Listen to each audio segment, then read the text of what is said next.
Hello বন্ধুরা, চলে এসেছি আজকে একটা নতুন রেসিপি নিয়ে। তো আজকে কিন্তু আমরা শিমের বাটা বানাবো। তো তার জন্য প্রথমে সিদ্ধ করে নিয়েছি আমরা আগে দিয়ে শিম।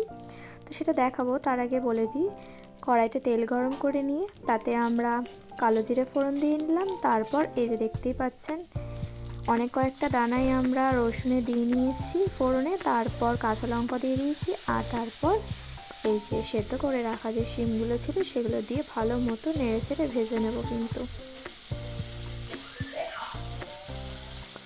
ভিডিওটা একটু শর্টের মধ্যেই করার চেষ্টা করছি, যার কারণে একটু ফাস্ট করে দিয়েছি।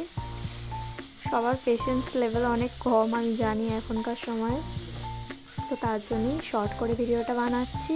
আর এখানে কিন্তু হলুদ লবণ দুটোই দেওয়া হয়ে গেছে। দেওয়ার পর এই যে দেখতেই পাচ্ছেন এখন ভাজা ভাজা অলমোস্ট হয়ে গেছে। হয়ে যাওয়ার কিন্তু এটা আমরা বেটে নেব। আর আমরা কিন্তু এটা শিলনোড়ায় বাটছি না, আপনারা চাইলে শিলনোড়াতে বেটে নিতে পারেন, কোনো অসুবিধা নেই। আর বন্ধুরা, এই বাটাটা কিন্তু খেতে খুবই ভালো লাগে, আমার তো খুবই ভালো লাগে বলতে গেলে।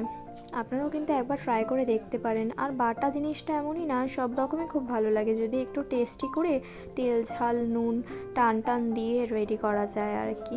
গরম গরম ভাতে খুবই টেস্টি হয়। সো আজকের মতন এটুকুই, দেখা হবে নেক্সট ভিডিওতে। টাটা।